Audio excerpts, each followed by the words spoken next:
Boruto 2 Blue Vortex chapter 16 just dropped, and this chapter actually has me terrified. And it's all because of Jura. The way that Jura is hyped up in this chapter really has me terrified. They are actually glazing Jura crazy. And I really don't know how anybody is going to be able to beat up Jura. He is going to have to be jumped by Damien, by Boruto, by Kawaki, and maybe Ada has to get there some way. But we have to first talk about the Boruto cover, because Ikimoto just cooked up another 10 out of 10 cover. It feels like I'm enchanted by Ada, you feel me? But only like Shikamaru, not like Delta and the others. I don't show any expressions. But what we have here is a magazine-like cover. We have an Ada who is wearing a yellow fit, and she still maintains that star design fit that Ikimoto loves, and I personally love it too. We have celestial bodies that are connected to her bottom, and I really like what we're seeing right here. I don't know, maybe Ada's hair seems a little longer than before. Am I the only one who sees this, or do you guys think different? Let me know in the comment section below. But jumping onto the text that is shown in the cover, the title of this chapter is Singularity of Fates, and that is a very important concept that is discussed in this chapter. The subtext is, love looks not with the mind, but with the eyes. And according to some people, this has to do with one of Shakespeare's plays. I forgot which one it was. I personally don't really like reading Shakespeare. The English is a little too old for me, but that is where it comes from. The chapter begins with another flashback, and I personally love the way that we are having these sort of flashbacks. We're having flashbacks here and there. We don't get the whole thing, but slowly and slowly we get more information about what truly happened in the time skip. And what we begin with this chapter is a time skip flashback of us understanding how Boruto used Kashin Koji's ability to further his training when it comes to the Flying Thunder God, as we actually come to find out that space-time ninjutsu is one of the basic abilities that are possessed by the Otsukis. This already starts to bring various different theories out there, as this seems to imply that there are multiple different sorts of abilities that are basic abilities that are possessed by Otsukis. And these are not abilities that are possessed by karma users. These are abilities that are possessed by Otsukis. So this is not directly linked to Momoshiki. It can be because he is an Otsuki and can use space-time ninjutsu, but it is not necessarily due to the fact that Boruto is also a full-on Otsuki. So he should also be able to awaken his own personal Otsuki abilities. And one of these basic abilities is space-time ninjutsu, just like flight is. So I really wonder, what are those other jutsus that we can start to see Boruto start to manifest that are basic Otsuki abilities? I have a video planned on this, but we will get back to it when the time is right. However, what we come to understand is exactly how Boruto learned the Flying Raijin. And to summarize here, we are given a description of the Flying Thunder God technique, and I love to see that Minato is included in this panel, but there are some confusions that people have, almost believing that Kashin Koji is the one who taught Boruto how to use the ability, and that isn't the case. What is actually quite impressive is that you have to remember that this is simply an ability that Boruto learned by himself in the future. So in that future, Boruto actually developed that technique without really knowing where it came from. He basically created that technique on his own, and we learned that it is not the exact Flying God technique, but it is Boruto's own variant of that technique, where he uses his own kunais and ninja tools as a way and medium for him to be able to use the Flying God technique. The chapter discusses how Boruto in the future, in those different timelines, had struggles with teleportation from afar. So he used different sorts of kunai symbols to make it easier for him to detect and differentiate between those different objects for him to be able to teleport a lot faster to the places that he wanted to. We even see this being the case in chapter 4 when Boruto was trying to use the Flying Raijin to go to that dimension. But we do still see Boruto having a little bit of a struggle when it comes to using the Flying God technique. As we saw in that chapter, he still has to take a lot more time time to end up tracking those devices. And as they are talking, Boruto literally performs the flying god technique, as we literally have a Kashin Koji that almost looks at him do it from the side of his eye, as he performed it just by simply listening to the theory that he personally came up with. If this doesn't confirm to you that Boruto is some sort of a genius, I really do not know what will. He just accidentally created the flying god technique, or at the very least, a different variant. And this is also where we jump back in to another segment of that flashback. This is happening in their hideout where they are talking about fate, and this is very important to note. We have a Boruto who says, if a good future and a bad future can be seen, wouldn't it be better to inform everybody about those futures so that we could get their cooperation to make sure it moves to the positive direction? And Kashin Koji explains how this may seem very logical, however, it leads to an unpredictable future due to so many people being able to change and control that future. This then leads us to the concept of the singularity of fate, which are those people who have access to information that allows them to change fate itself. In this chapter, we see that Boruto and both Kashin Koji are singularities of fate, as Boruto has already heard key things about the future that will end up being true. And in an epic fashion, we have a Kashin Koji who, due to him seeing the future, knows that Ada is going to be watching this conversation, and thus he also calls Ada a singularity of fate, as she now knows some of the information that will take place in the future. And this is actually quite beautiful, as we can use Ada almost as a plot device for us to get flashbacks in a way that makes sense, as this flashback, this portion of the flashback, is simply Ada going back to the past and rewatching some of the data logs or some of the key events that ended up taking place between Kashin Koji and Boruto during that time period she would not spy on Boruto. Now, because that period of time has come to an end, she can go back and see key events that ended up taking place. And this is where we have Ida, who is confirmed to be a singularity of fates. And this is just beautiful writing and something that I really am quite impressed. Due to the recent interviews, we are seeing that Ikimoto is the one really in charge of the dialogue, the one who is basically changing the story, as the story has deviated a lot from the original workings that Kijimoto has had at first. And at first I was kind of scared and was really thinking that maybe, I don't know, and I'm not 100% sure that the series will go in the right path, but after seeing arcs like the Omnipotence arc, and it basically meaning that Ikimoto is the one who was in charge of everything, it just fills me with so much confidence. And seeing Boruto TBV Vortex, this time skip start is a time skip start of dreams. It is fixing a lot of issues that we saw in Boruto Part 1, and I'm very pleased with what we're getting. We are past a year in, and I'm really proud of the consistency that the Boruto manga has shown. But this part of this chapter brings a lot of questions to a lot of people who are mad that Sumire and Sarada are talking about Boruto and almost having a romantic battle between who is going to end up with Boruto or who is doing what to hurt their feelings. But this could actually be pointing toward something quite incredible happening in the series.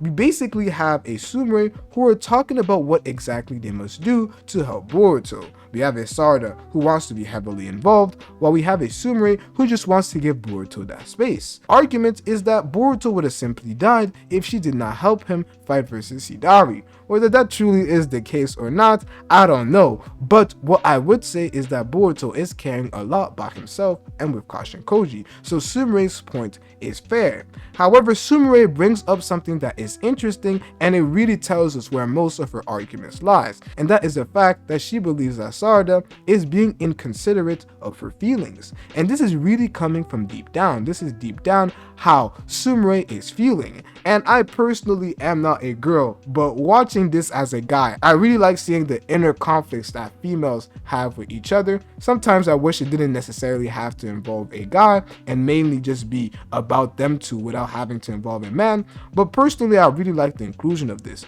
This comes from a place of wanting to help Boruto, but also feeling like your friend is doing a little too much and is not considerate of your feelings. One thing that I do have to stress is that Sarada never said that she loves Boruto. We never had a panel where Sarada just admitted it. We know that is the case due to the various foreshadowing that we've seen with Mitsuki and Sarada, but Sumire doesn't know that Sarada also loves Boruto, and that's why there is confusion with some of the actions that Sarada has taken, because in the end, Sarada truly loves Boruto, and that is what is leading to the problem that we have here, as Sumire confesses that she was mad that Sarada went up and just hugged Boruto out of nowhere. And one thing that I do have to say, if I'm not talking about anything regarding the manga and these are just real people, I would say that them calling Sumire class rep is kind of weird to me. It's not weird to me, but I would say that I could see how it would affect Sumire due to the fact that it is almost dehumanizing her, in the sense that we're not seeing Sumire as Sumire, but Sumire as her position of the class rep. Like, they don't really know her and are not using her personal name, which usually signifies that their relationship is not deep. And I definitely understand where Sumire is coming from. But due to this being a shonen manga, I can understand why people may not like this part of the chapter, but this also means that due to it being a shonen manga, the reason that this is being shown is quite clear. My own personal theories will be coming out soon. I don't want to discuss too much. I just want to discuss straight facts that end up happening in the chapter, but this actually could lead to a lot, as we literally see a Sarada that after this moment, she looks like she's kind of out of her mind, out of her body, as she is thinking about her relationship with Sumire. Sumire ends up leaving and is basically telling Sarada to stop calling her class rep, and Sarada, who is a little bit dumbfounded. Shikamaru then ends up calling out Ada, and we end up going back to a very interesting part about the political dynamic in Boruto, something that I feel like we didn't get to see too much in Boruto Part 1, but we're seeing it a lot. We have the daimyo of the Land of Fire, who is mad at the fact that Naruto's killer, the person that he loved so much, Naruto, he was literally having one of the best relationships with Naruto, as we literally saw him entrust Tendo to Naruto's son. But he is quite mad at the fact that they caught Boruto, who is his alleged killer, and were not able to deal with him. And he is basically stating that consequences will arise. And this is low-key a subject matter that has been shown out quite a bit in the time skip, is the fact that Shikamaru's current action might lead to people being suspicious around him. This is now a lot of different things that are happening. We had it with Kawaki. Now we have with Boruto, who was set free. We're having different instances in which people are starting to believe that too many coincidences are happening regarding Boruto's position. And somehow, some way, it always ends up involving Shikamaru. And now we have a Shikamaru who ends up going to Ada and talking about the Shinju and what exactly she knows. She talks about the fact that Gaara is still safe and sealed in that spot, but Ryu is looking for her. She says that she cannot go there in real time because she has bug that is basically on her neck, breathing heavily every time she ends up going. Which just makes, like, the Shinjus are way too interesting. How is he able to see her? I really have no idea. And it just gives me confidence that he's just going to be a demon. He's just going to be strong.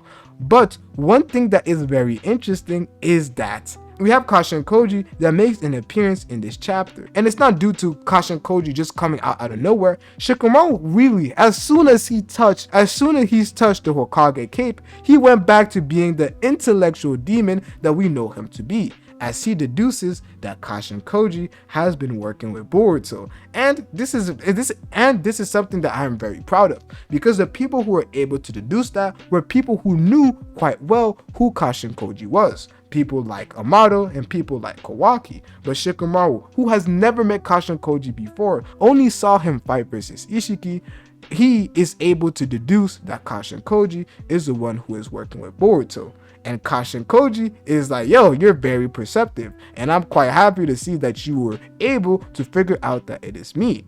And this is where he says something that is quite interesting. He says to have Konohamaru, Sarada, and Mitsuki be those who are sent to the Land of Wind. Why is that the case? Why is that the case that Kashin Koji deems this to be the best action? This could either be two options. One option is that Kashin Koji believes that they're capable of taking them down. Another option is that they will go through some sort of an awakening going through this fight that will lead them to become stronger assets to the Leaf. I can definitely see this happening with Sarada, Uchiha, and Mitsuki, but you know, Trash and Maru, you feel me? I really have no confidence when it comes to Konohamaru. Let's see something with Konohamaru in this next arc. Maybe he will end up surprising me.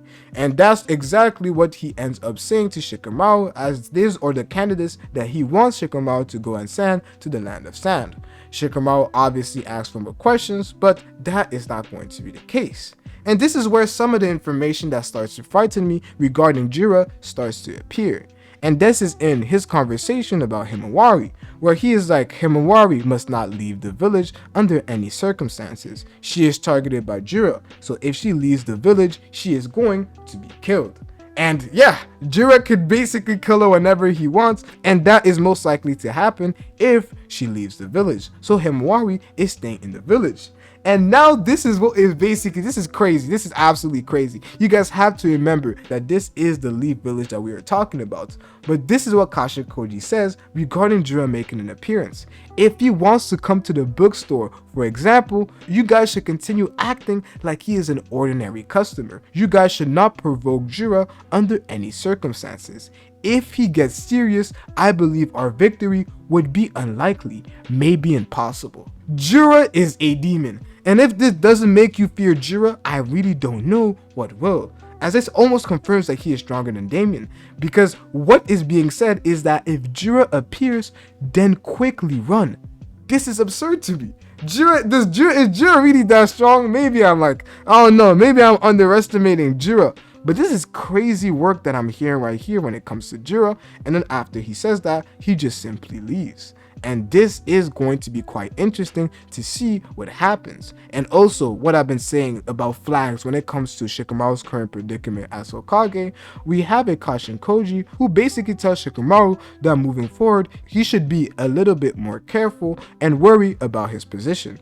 And he simply disks off with a Shikamaru that says, what a drag, like old days. We look at Sume, who questions why exactly she did that.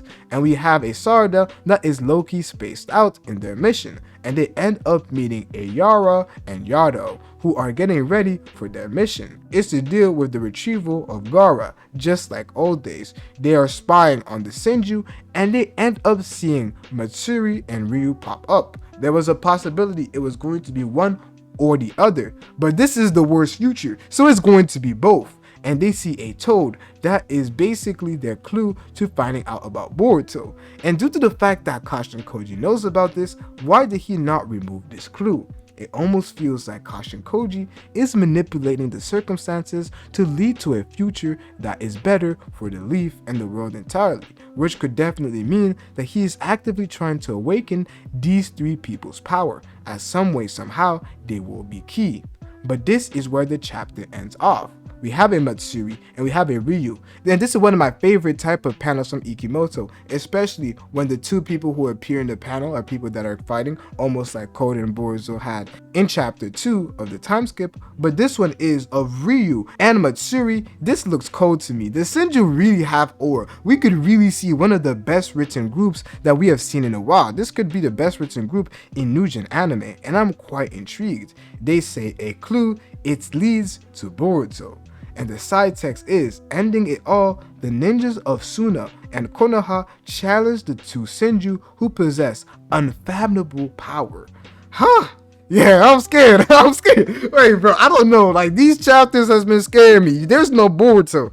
But Kashin Koji knows better. He saw the future, so something good should happen. And I really wonder what it is going to be. But yeah, this is the chapter. This chapter, bro, it's a setup chapter. We really don't see much actions.